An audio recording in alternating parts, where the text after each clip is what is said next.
Senantiasa selalu kita panjatkan kepada Allah Subhanahu wa taala yang mana dengan limpahan rahmat karunia dan hidayahnya sehingga sampai pada saat ini kita masih diberi Allah nikmat kesehatan, nikmat iman serta nikmat Islam. Alhamdulillah wa syukurillah wa nikmat Allah. Dengan nikmat-nikmat yang Allah telah berikan kepada kita sehingga kita dapat hadir berkumpul bersama-sama dalam rangka melaksanakan kegiatan rutinitas kita yang sekarang jadwalnya sudah berubah, yaitu malam Rabu. Insya Allah mudah-mudahan pertemuan kita pada malam hari ini selalu mendapatkan naungan rahmat hidayah daripada Allah Subhanahu wa taala. Amin ya rabbal alamin. Selawat juga teriring salam tetap selalu tercurahkan kepada junjungan kita Nabi besar Muhammad sallallahu alaihi wasallam, kepada ahli keluarga beliau, kepada para sahabatnya, pada pemimpin-pemimpin muslim sehingga sampailah kepada kita pengikutnya yang setia ila yaumil qiyamah. Bapak Ibu, saudara-saudari rahimakumullah, di dalam Al-Qur'an surah Al-Baqarah 208 di sana Allah menegaskan, ya ayyuhalladzina amanu dukhulu fis-silmi kafah wala khutuwatis syaitan innahu lakum aduwwum mubin. Hai orang-orang yang beriman, ya dipanggil lagi orang beriman. Udkhulu fis-silmi kafah, masuklah kamu Islam itu secara kafah. Ya.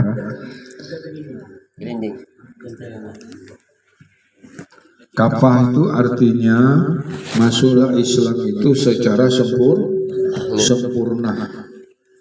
Masuk Islam itu diperintahkan untuk orang-orang yang telah beriman.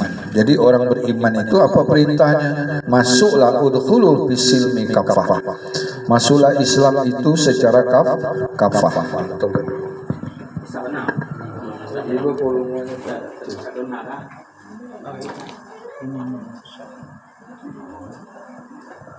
Halo. Ada.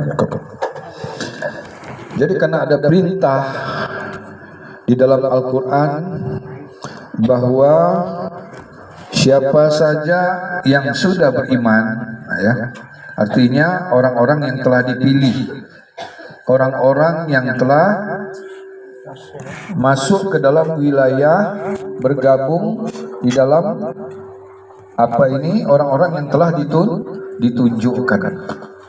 Orang beriman itu artinya dia sudah tahu jalan berhubungan kepada Allah. Itulah orang-orang telah beriman. Dia sudah ditunjukkan asma Allah. Dia sudah memiliki alat untuk bagaimana beribadah kepada Allah. Maka karena dia sudah ditunjukkan itu, kelanjutannya masuklah. Artinya kita diperintahkan untuk masuk secara kafah. Biasa tidak ya? Di bawah.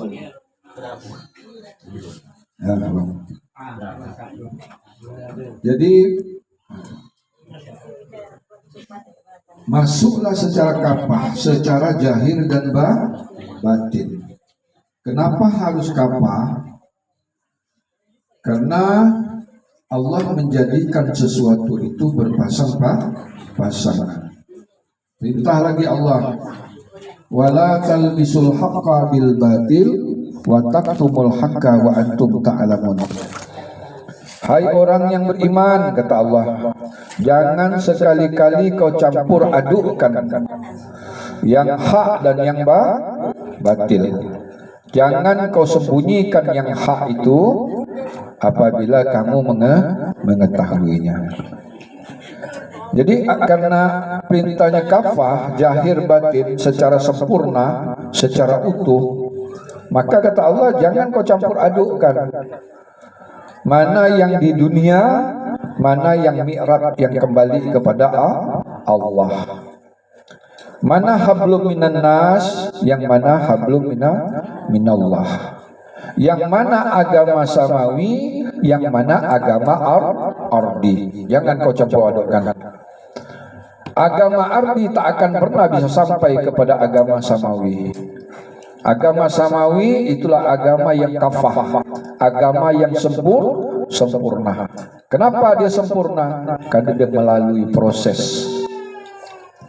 Ya, melalui proses artinya perjalanan orang-orang yang telah ditunjukkan itu bisa menembus dimensi yang lebih tinggi. Dia peluang untuk mi'rajnya lebih kuat daripada agama-agama ardi. Artinya agama ardi apa? Orang-orang yang beramal tidak dengan ilmu, itulah agama ardi. Kita sekarang ini kelihatannya sudah bangga.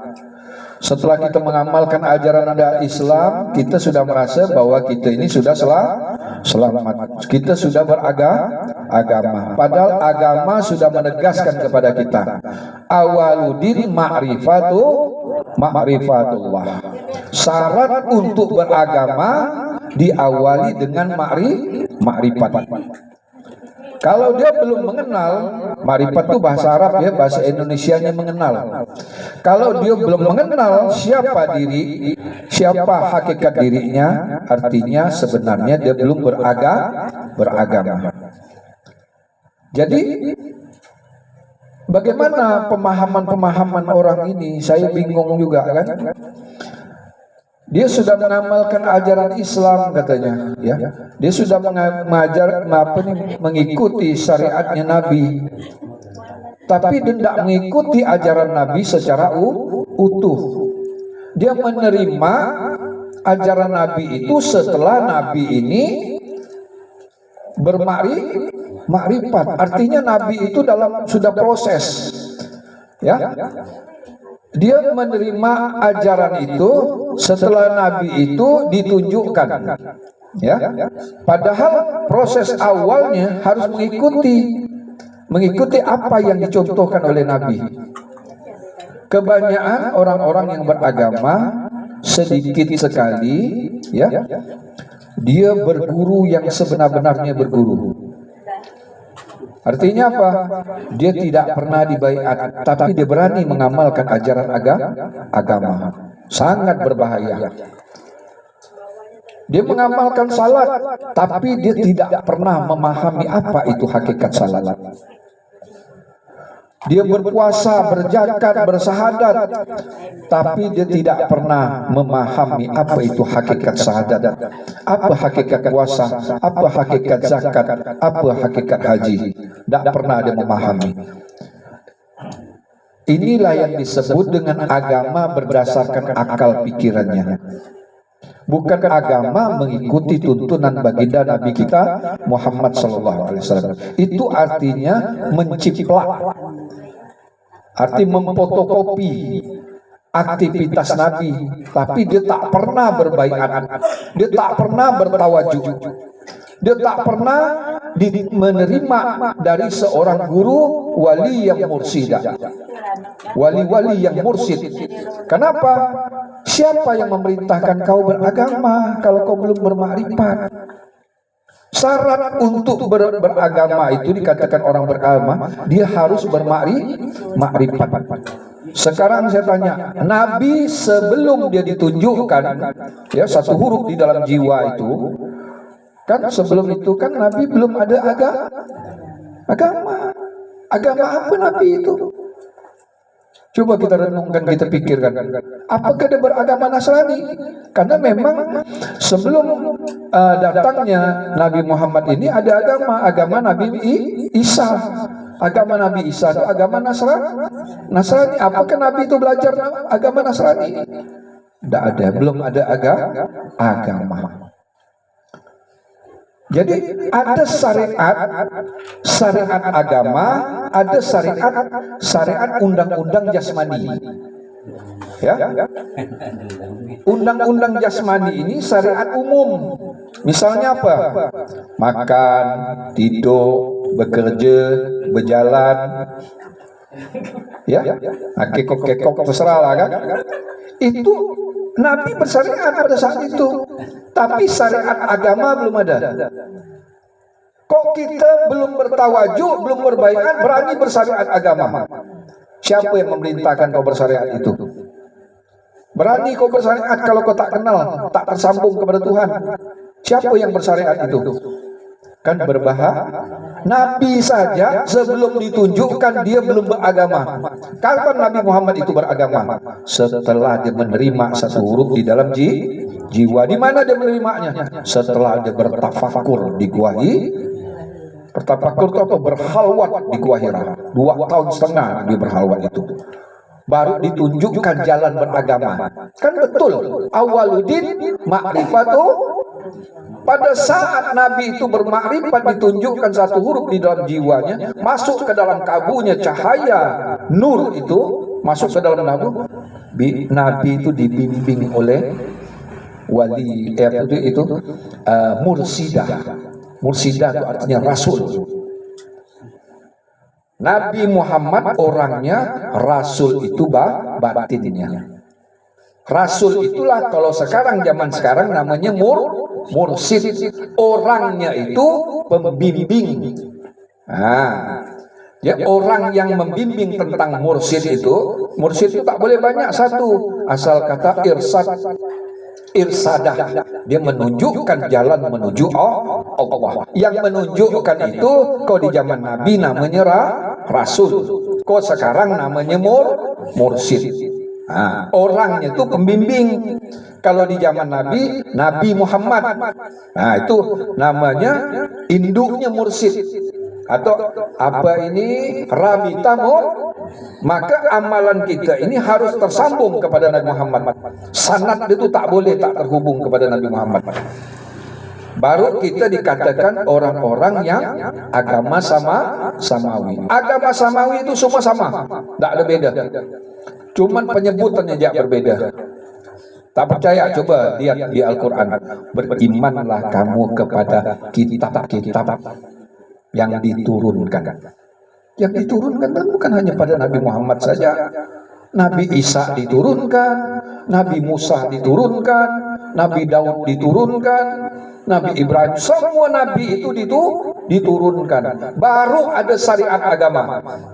Tapi syariat itu ada syariat undang-undang tentang jasmani. Bedakan syariat agama dan syariat harian.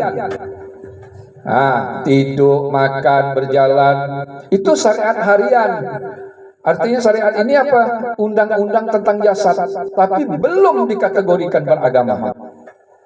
Nabi Muhammad beragama setelah ditunjukkan satu huruf di dalam jiwa. Kita coba terbalik kan? Beramal dulu. Ya, beramal dulu tapi tak pernah Inilah kesalahan umat Islam. Inilah yang membuat salatnya tidak mampu untuk mencegah keji dan mungkar. Karena tidak ada alat memfilternya. Tak bisa membedakan mana yang hak, mana yang batil. Mana amalan jahir, mana amalan batin. Ya kan? Pada perintah Islam itu masuk. Udkhulu bisilmi kaffah. Masuklah kau ke dalam. Berarti apa? Selama ini kau ibadah itu hanya bermain di luar. Kulit saja yang ada tuh. Ibadah hanya jasmaninya saja. Itulah dia belum dikategorikan beragama. Inilah yang berbahaya. Maka beruntunglah, berbahagialah, gembiralah kita dengan ilmu yang sudah kita dapatkan. Jadi proses perjalanan ilmu perguruan tarekat ini sama dengan proses perjalanan Nabi ketika dia mendapatkan sama. Ketika menerima itu sama, ditunjukkan itu juga. Ya, cuman bukan Jibril yang menunjukkannya. Karena kata Nabi, setelah wafatnya aku, siapa penerus aku ini? Warasatul anbiya. Pewaris para nabi itu adalah ulama. Ulama ini siapa? Itu wali yang mursidah. Wali yang mursid. Artinya wali yang mursid itu wali yang menerima satu huruf di dalam jiwa. Sehingga guru itu adalah utusan Allah di alam dunia. Kenapa dia utusan Allah di alam? Dia membawa gelombang syahadat itu, membawa gelombang Allah dan Rasul. Kalau tidak kita belum Islam. Bagaimana Islam? Syahadat tauhid dan syahadat rasul itu belum masuk ke dalam kalbu. Apa itu syahadat tauhid, syahadat rasul itu? Nurun ala nur. Itulah syahadat tauhid dan syahadat rasul. Kalau tidak ditunjukkan ya, kalau tidak dibaiat ya, tidak mungkin dia bisa dikatakan orang-orang beragama. Kenapa? Karena jalan untuk bisa kembali kepada Allah, satu syaratnya harus dia terhubung kepada Allah. Harus yang pengen mengenal harus dikenal. Dia mengaku hamba, tapi Tuhan tak mengenal dia. Dia mengenal Allah katanya, tapi Allah tak mengenal dia. Bagaimana supaya antara hamba dan Tuhan ini kenal mengenal? Artinya syaratnya apa? Harus disambungkan dulu. Nur Allah yang ada di bumi ini, disebut dengan rahasia batin kita ini, hakikat diri kita ini, nur Allah yang ada di bumi ini, yang ada pada diri jasmani kita ini, yang menghidupkan jasad kita ini, dia harus tersambung kepada sumber cahaya. Itu dikatakan antara Tuhan dan hamba itu kenal mengenal. Pada hakikatnya sebenarnya satu. Cuman ketika dia turun bernama Rasul, naik bernama Tuhan. Itu nama ketika dia di langit namanya syahadat tauhid, turun dia ke bumi syahadat Rasul. Gelombang inilah yang dibawa oleh seorang wali yang mursyid. Wali yang mursyid, dialah memegang gelombang itu. Maka jangan anggap main-main. Ya, ini saya ingatkan sekali lagi, jangan anggap enteng ilmu kita ini. Ilmu ini sangat dasar, sangat luar biasa. Kalau pengen selamat dia kembali kepada Allah, pegang ilmu ini dengan kuat-kuat, pegang dengan erat-erat. Jangan kau bercerai-berai, kata Allah, wa'tasimu bihablillahi jami'an wa la tafarraqu. Berpegang teguhlah kamu kepada tali buhul itu, tali agama Allah itu. Jangan sekali-kali kau terpengaruh dengan mengikuti langkah-langkah setan. Karena kadang-kadang kita ini kalau kurang zikir atau kurang silaturahmi, kadang mudah dimasuki. Ini informasi yang tak jelas ini. Yang agama-agama dunia ini, agama-agama sama ardia, mudah kita pengaruh. Kadang-kadang dengan orang yang bagus hafalan bacaannya, kita sudah lupa. Wah mantap itu, jangan ilmu aku ini salah, kan? Apalagi seberamal sudah tidak ada dapat rasa lagi. Ujung-ujung lama-lama hilang dari peredaran. Itulah yang berbahaya. Kenapa ini bisa terjadi? Kenapa ini sampai bisa terjadi pada kita? Karena dia beragama, dia tidak paham dengan apa yang telah ditunjukkan itu. Diskusi tidak mau, silaturahmi tak mau, mengamalkannya pun malas. Artinya sebenarnya Allah tuh pengen menyelamatkan dia, tapi kata Allah, bagaimana cara aku pengen menyelamatkan dia? Dia tidak punya kemauan yang kuat. Nah ini bahasa Pak Guru saya ambil ini. Adam itu keluar dari surga karena tak memiliki kemauan yang ini yang merusak kita. Kita hanya bangga mengatakan kita beragama, tapi sebenarnya iman itu belum masuk ke dalam kalbu. Sekarang iman sudah masuk ke dalam kalbu. Apa kelanjutannya ini? Ya, apa kelanjutannya? Berjuanglah, tolong diri kita, tolong agama Allah. Itulah satu perintah Allah. In tansurullah yansurukum wa yusabbit aqdamakum.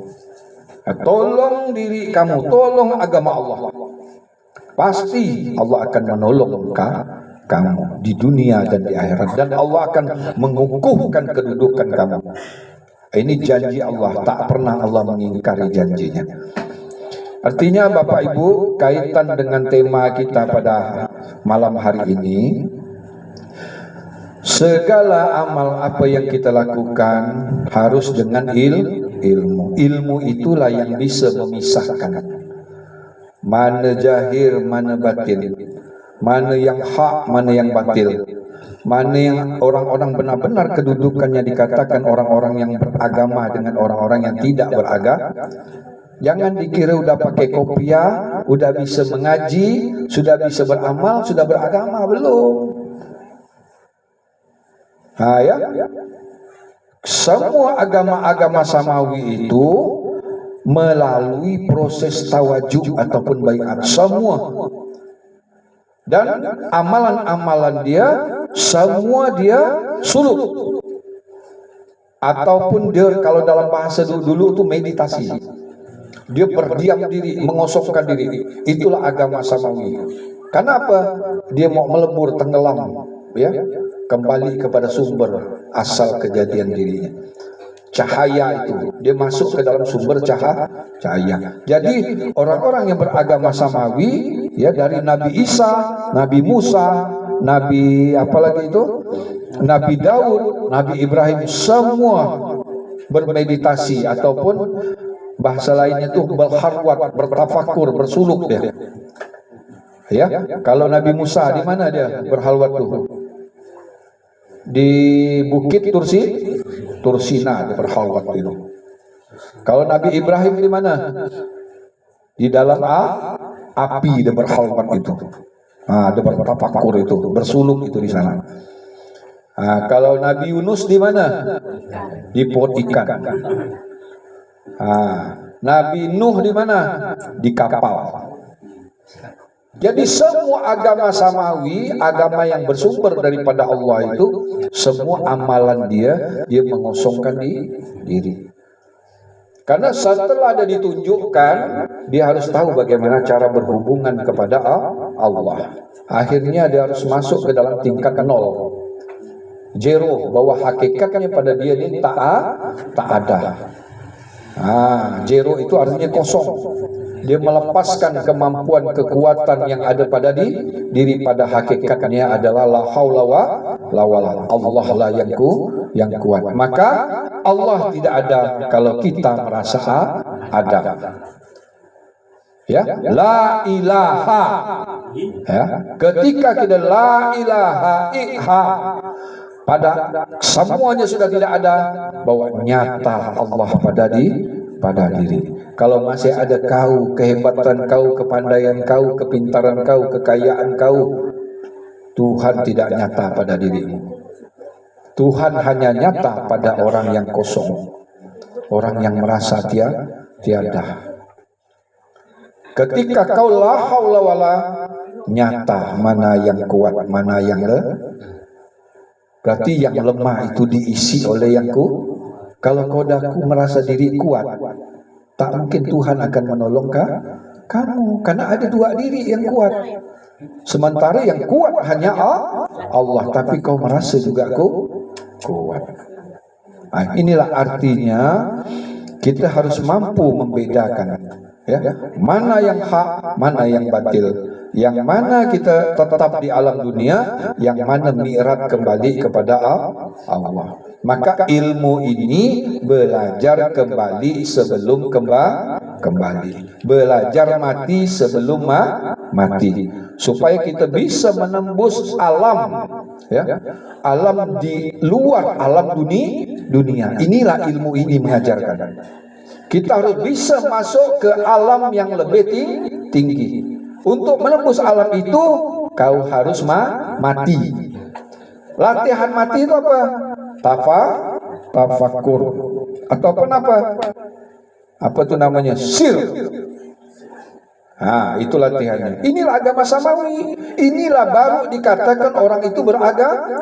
Kenapa? Cahaya yang ada pada dirinya terhubung kepada cahaya yang ada di langit. Ini baru agama Islam. Kalau ini belum ada, belum diisi, belum ditunjukkan, kau belum Islam, kau belum beragama. Jangan sekali-kali kau mengamalkan amalan Islam itu kalau kau belum ditunjukkan. Nabi belum beragama.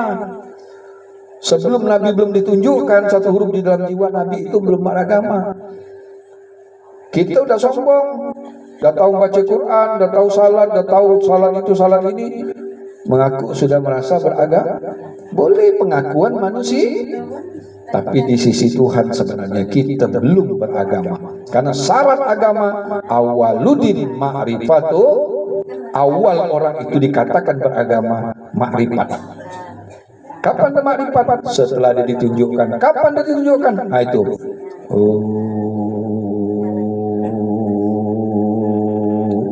Milik Allah itu dikenalkan bahwa kau hakikat kau itu sebenarnya ini. Baliklah, karena kau akan kembali nanti. Karena syarat untuk bisa menembus alam akhirat ya ataupun alam barzah, kau harus ditunjukkan oleh seorang guru. Karena tak bisa menembus alam akhirat, tak akan pernah bisa menembus alam Tuhan. Karena syarat untuk ke alam Tuhan, dia harus menembus alam barzah. Alam barzah ini harus dibaiat, harus ditawajuh. Ketika kita alam rahim mau menuju ke alam dunia, kita dibaiat. Kapan kita dibaiat? Sana Allah menjelaskan, alastu bi rabbikum qalu bala syahidna. Disitulah kita pertama kali dibaiat. Kau mau ke mana setelah alam rahim? Mau menembus alam dunia. Kita sudah dibaiat di alam rahim. Sekarang kita mau menembus alam barzah. Kapan dibaiat ini? Tak pernah beramal itu berguru, tak pernah mencari guru. Guru pun guru-guru fikih, guru-guru kitab tulisan. Itu agama dunia namanya itu. Kalau agama samawi, dia harus ditunjukkan. Agama samawi, dia harus dikenalkan hakikat dirinya. Nanti baru dia bisa potong sifat. Berarti tidak ada lagi sifat-sifat yang sifat-sifat apa tuh?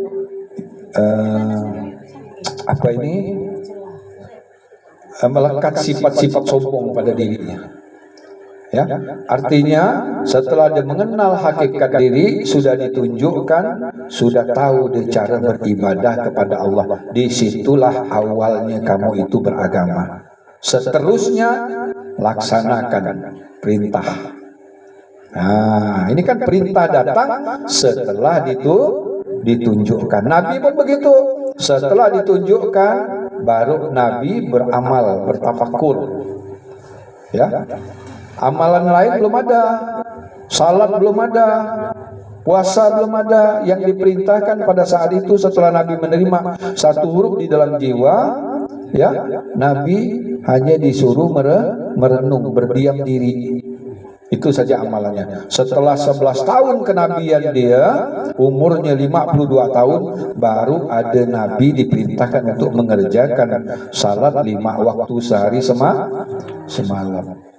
Artinya yang kita lakukan ini datangnya dudi terlambat.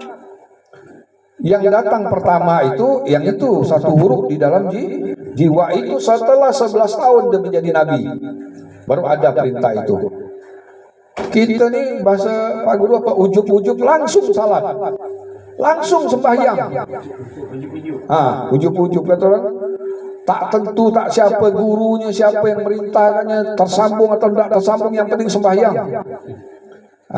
Sehingga apa? Sembahyang tidak membawa dampak, ya, tidak dapat rasa, tidak dapat juk. Kenapa tak dapat juk, tak dapat rasa? Ibadahnya tak menemukan kenikmatan, karena sumbernya tak ketemu. Bagaimana dia mau mendapat rasa kalau sumber rasa itu tidak membagikan rasa itu kepada kalbu? Karena yang merasakan nikmat itu kalbu. Kenapa? Cahaya nur maha suci itu terhubung kepada cahaya yang ada di kalbunya itu. Jadilah tegak nama Allah di dalam diri, asma Allah. Terhubunglah satu huruf di dalam jiwa. Itulah pembuka hakikat diri. Baru kau beragama, baru kau mengerti bersahadat, baru kau diperbolehkan untuk melaksanakan salat. Coba, pertama itu apa rukun Islam? Sahadat. Kenapa kau salat dulu? Ya kan? Artinya belajar dulu tentang sahadat. Kapan kau bersahadat? Kalau kita bersahadat sudah jelas, kalau kita sudah menerima ilmu, ya. Kita sudah Islam yang sebenar-benarnya, bukan keturunannya. Kalau lahir dari rahim orang Islam memang kita udah lama. Tapi kita sebenar-benar beragama dan Islam itu hitung dari umur kita berapa kita menerima ilmu ini. Itulah baru kita beragama. Waktu kita ditunjukkan begini nih, itu bangga kita. Sekarang kita benar-benar, jangan bukan hanya sekedar sebutan-sebutan. Kita tidak perlu sebutan, kalau mau sebut apa-apa silakan. Yang jelas batinnya terhubung. Ini ngaku-ngaku Islam, tapi mati tak selamat. Katanya mati innalillahi wa inna ilaihi raji'un. Dia datang dari Allah, dia kembali kepada Allah. Dari mana kau tahu dia bisa mati kembali kepada Allah? Tak pernah batinnya terhubung kepada Allah. Mana bisa mati kembali kepada Allah kalau dia tak mengenal Allah? Syahadat itu dua kalimat syahadat. Dua kalimat syahadat. Ya, satu syahadat tauhid, arti syahadat mengesakan. Kalau kau sudah katakan Allah itu esa, jangan ada lagi kamu. La ilaha illallah, yang ada hanya Dia saja.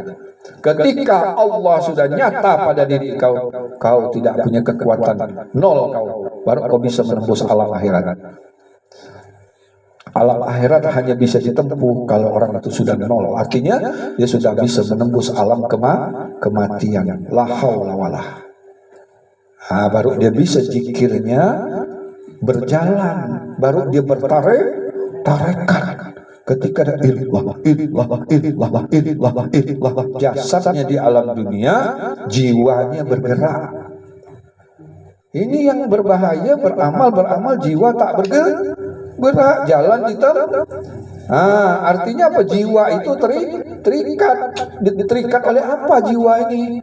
Sehingga dia tidak bisa bergerak menembus alam-alam yang pernah dicontohkan oleh Nabi itu. Karena apa? Ilmunya bukan ilmu warisan Nabi. Kalau ilmu warisan Nabi, tentunya nanti dia akan menemukan pengalaman kerohanian seperti baginda Nabi. Nabi menjelaskan ketika Nabi berzikir itu, Nabi ketemu dengan ini, ketemu alam ini, ketemu langit ini. Sementara ilmu ini sudah luar biasa nih. Apalagi sudah posisi bayang itu. Ya. Bayang itu sudah sangat luar biasa. Dia sudah masuk ke dalam sumbernya itu. Ya. Tapi zikir masih tetap di tempat. Ini kan artinya belum paham dalam beramal. Jadi Bapak Ibu, saudara-saudara rahimakumullah, bagi kita ya, saya hanya mengingatkan saja kepada kita semua ya. Masing-masing harus evaluasi diri. Evaluasi diri artinya introspeksi diri. Karena dikhawatirkan nanti ilmu yang sudah kita dapatkan ini tidak sedikit pun bermanfaat untuk kita ya. Kenapa? Karena kita mengamalkannya tidak sungguh-sungguh, tidak serius. Karena begini, ya ingat, yang bisa menyeberang titian siratal mustaqim itu seperti diibaratkan rambut dibelah 7, itu banyak orang yang menemukan titian itu, tapi dia tidak bisa sampai ke tujuan. Ya. Ada yang sampai ke tujuan, ada di setengah perjalanan jatuh. Artinya dia sudah dapat kan? Ihdinas siratal mustaqim dia sudah ada.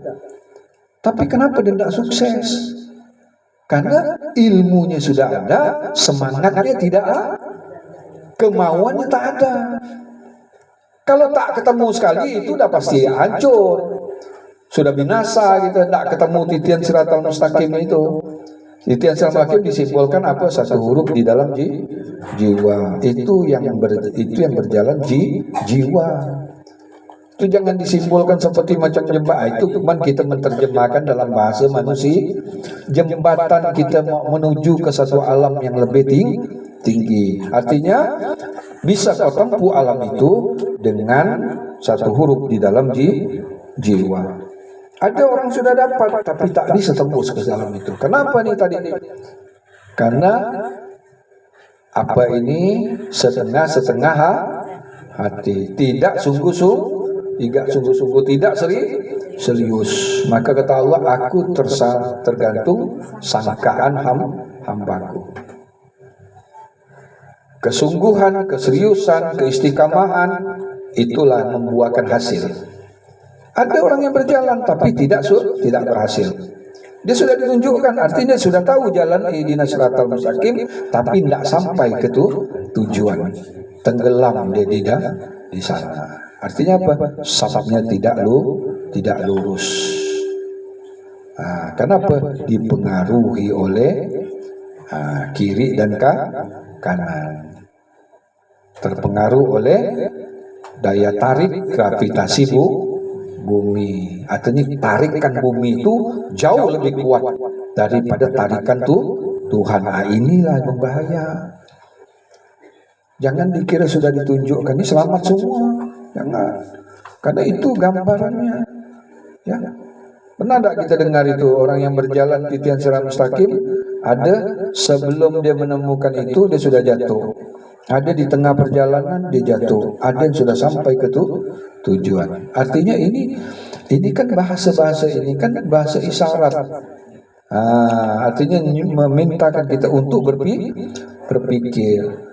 Walaupun kita sudah ditunjukkan jalan ihdinas siratal mustaqim, tidak ada kemauan, tidak ada kesungguhan, tidak dijamin keselamatan. Maka evaluasilah diri kita, renungkanlah. Ya, walaupun kata orang kita tidak bertemu secara fisik, tapi amalkanlah ilmu ini. Karena di rumah itu jauh lebih banyak. Ya, kalau bisa sir itu diperbanyak. Karena itulah untuk memudahkan kita menemukan bimbingan-bimbingan di dalam kalbu itu. Karena Allah membimbing manusia melalui kalbu. Apabila kita sudah mengkosongkan diri, sir itu kan artinya kita sudah mau menembus ke alam rohani. Coba, tidak ada bacaan lagi dia.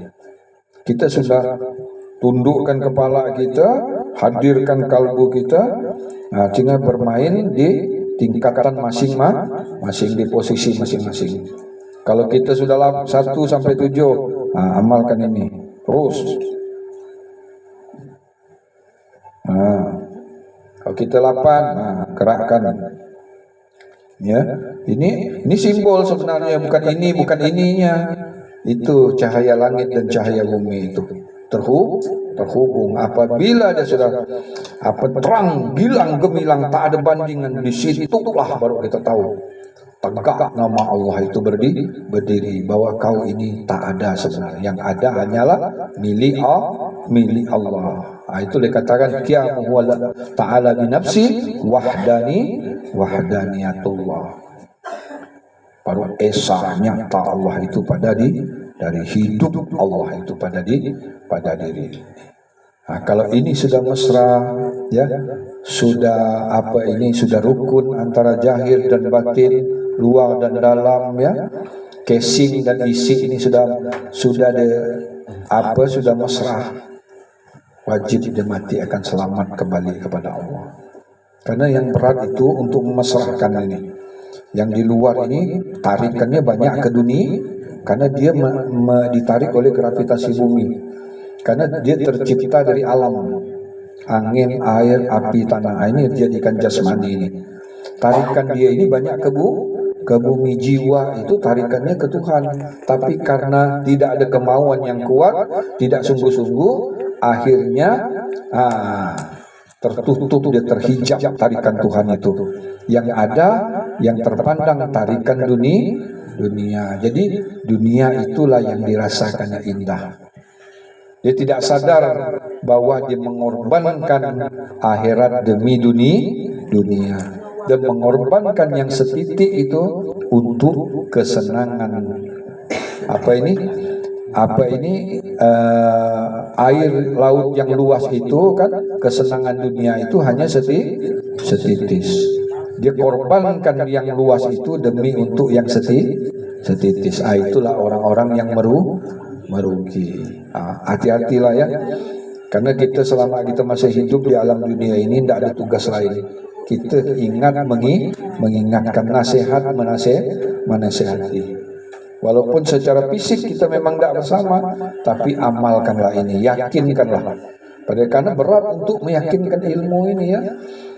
Apalagi makin kurang zikir, kurang silaturahmi, kurang diskusi ya, kurang bermujakara, lama kelamaan akhirnya itu tadi makin bingung, tertutup dia oleh cahaya, tinggallah tarikan bumi yang lebih kuat. Itu yang dikatakan dia berjalan di muka bumi mengikutkan kemauan hawa nafsu, hancurlah. Kalau berjalan di muka bumi mengikutkan kemauan hawa nafsu, hancurlah kita. Bergeraklah kita, bergerak dengan izin Allah. Itu harus dilatih. Prosesnya memang tidak sebentar. Nabi saja menemukan jati diri yang sesungguhnya. Ketika itu sudah ketemu, kita wajib wafat. Kita pasti mati. Nabi prosesnya 22 tahun, 2 bulan, 22 hari. Ketika Nabi sudah ditunjukkan selesai sudah, kata Allah ini sudah selesai, habis. Itu Nabi memang pada saat di Gua Hira itu sudah dimasukkan ke dalam kalbu, tapi Nabi itu untuk memahamkan satu huruf itu 22 tahun, 2 bulan, 22 hari. Ketika sudah hampir genap 23, Nabi diperintahkan untuk haji wada. Haji perpisahan, disuruh tawaf. Kan ini kan bahasa sebenarnya, ini bahasa kalbu dibawa ya. Tawaf itu apa? Kalau bahasa syariatnya apa? Keliling Ka'bah 7 kali. Ketika Nabi sudah ditunjukkan yang tuntas sudah, apa itu satu huruf yang sebenar-benarnya, cahaya langit, cahaya bumi yang sebenar-benarnya, kau sudah paham itu, kau tawaf, wajib tawaf. Apa tawaf ini dia? 7 kali dia. Labbaik Allahumma labbaik. Siap-siap kau akan kembali kepada Rabbul Izzati. Tawaf dia 7 kali. Bukan kau pergi ke Ka'bah sana, bukan. Tawaf 7 kali, bergerak dari pusat dia. Pusat sudah bergerak. Disinilah tempat perhimpunan dia. Kau dulu sebelum kau hidup di alam dunia, kau bernapas dengan ini. Kau makan melalui ini, ya. Ada saudaramu di situ. Bisa kau hidup di alam rahim karena ada tali pusat. Sekarang tali pusat sudah dipotong, sudah menjadi rahasia napas. Tali pusatnya sudah menjadi rahasia napas. Apa rahasia napas? Turun naik itulah tali pusatnya. Itulah disebut tali buhul. Waktu di alam rahim itu dia. Tambunia, Camaria, Uria, ada 4 itu, sahabat itu. Sekarang karena kau sudah dibaiat di alam rahim, kau mau hidup di alam dunia harus dipotong dulu. Kalau tidak dipotong, takkan dibiarkan hidup di dunia bawa tali pusat gitu kan? Karena alam sudah berbeda. Kau mau masuk ke alam dunia, syarat untuk hidup alam dunia. Apa itu? Tali buhul sudah rahasia. Waktu alam rahim dia nyata. Ke alam dunia diputus, sudah berganti napas. Dulu kau bernapas dengan ini. Setelah dipotong kau bernapas dengan keluar keluar masanya apa? Baliknya kemana? Ke roh. Roh balik kemana? Ke nur. Tarikan ini sumbernya, ya, takluknya napas ini keluar dan masuk itu roh. Roh itu nyawanya, nyawa kita. Nyawa itu takluknya kepada nur. Nur takluk kepada Tuhan. Jadilah cahaya langit, cahayamu. Inilah hakikat syahadat. Jadi kau sudah bersahadat di alam rahimmu. Karena kau sudah alastu bi rabbikum qalu bala sayyidina. Sekarang kau hidup di alam dunia, dipotong tali pusat, kau sekarang menggunakan tali buhul itu, tapi tidak dalam bentuk yang nyata. Dia sudah rahasia keluar masuknya itu. Untuk kau menembus alam barja, Akan tadi itu alam rahim mau nembus alam dunia dibaiat, ditawajuk kan. Kau mau mati menembus alam barja tidak ditunjukkan, tidak bisa mati selamat. Nanti kau di sana mati tercengang. Kenapa? Tak pernah ditunjukkan bagaimana cara untuk menembus alam barja itu. Ya, tawajuk inilah kita ditunjukkan begini ini untuk menembus alam barja. Maka ketika kita alam barja, kita udah tidak bingung lagi. Ya, apalagi kita udah rajin sir, udah kita tidak heran lagi. Karena jiwa kita sebenarnya sudah ada di sana. Jasad kita di alam dunia jiwa kita sebenarnya sudah ke alam roh. Maka kau 1-7, kau sudah berada di alam roh tadi. Kau masuk ke 8, kau sudah berada di dalam roh idofi. Roh kan bukan jasmani lagi. Cuma kita tak paham, kira kita amalan kita ni habis di dunia ya. Enggak. Kau buka hakikat diri, jasad kau di dunia, batin kau sudah di roh tadi 1-7, kau sudah di roh tadi. Maka roh itu bertingkat sesuai tingkatan kita, ilmu kita. Maka tingkatkan terus ilmu ini. Tapi jangan minta naik tingkat kalau kita tidak sungguh-sungguh, nanti berbahaya, tinggi-tinggi jatuh. Kan? Itulah Bapak Ibu ya, harus kita paham ini ilmu ini. Bukan kita suka-suka menerima ini. Setelah menerima ini, tanggung jawab kita selanjutnya berat. Ya, yang berat itu tanggung jawab setelah kita menerima ilmunya. Ilmunya sebentar kita dapatkan. 15 menit, 10 menit kita sudah dapat ilmu Allah. Tapi bagaimana kita memesrahkan ilmu itu supaya ilmu ini bisa memberi keselamatan kepada kita di dunia wal akhirat. Itulah ilmu. Sekarang rahasia itu ada pada diri apa itu? Allahu waridul kadim syirullahul batin. Di batin siapa nih? Orang-orang yang telah ditunjukkan. Jadi dia tidak menjadi rahasia lagi. Ketika belum ditunjukkan, dia menjadi rahasia. Setelah ditunjukkan, dia tidak lagi menjadi rahasia. Dia sudah mesra dengan jasmani ini. Maka tugas kau apa? La haula la wala. Siapa yang melihat? Diri rahasia. Ya, siapa yang mendengar? Diri rahasia. Siapa yang berkata-kata? Diri rahasia. Siapa diri rahasia itu? Nur Muhammad. Dialah utusan untuk bisa menyampaikan kita kepada nur Allah. Tak mengenal nur Muhammad, tak akan bisa sampai nur Allah. Tak tahu syahadat Rasul, tak akan pernah sampai kepada syahadat tauhid. Syahadat tauhid dan syahadat Rasul itu hakikatnya satu. Ketika di langit syahadat tauhid, turun dia ke bumi syahadat Rasul. Maka cahaya langit dan bumi. Jadilah satu huruf di dalam jiwa. Inilah satu huruf dalam jiwa. Bukan satu hurufnya yang kita pandang.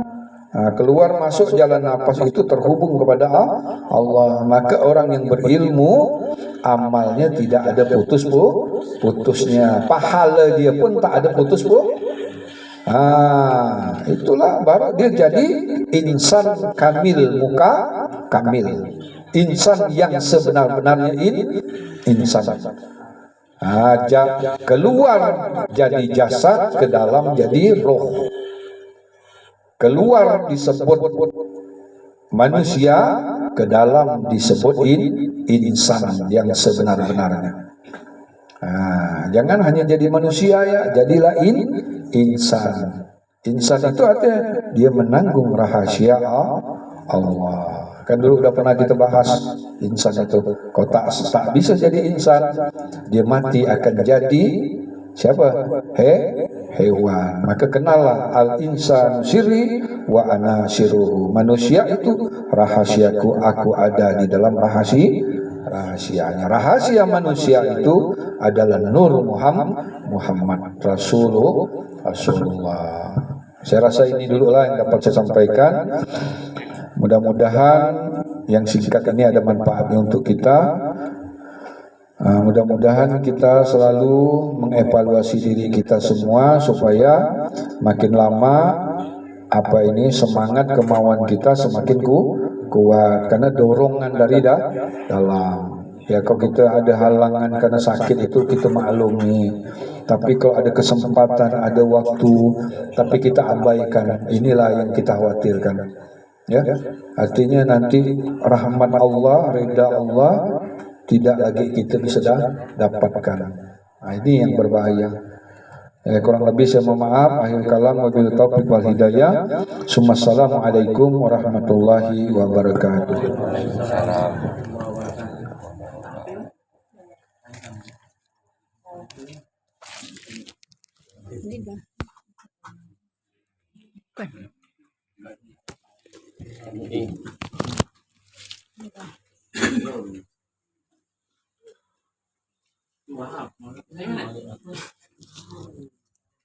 Ini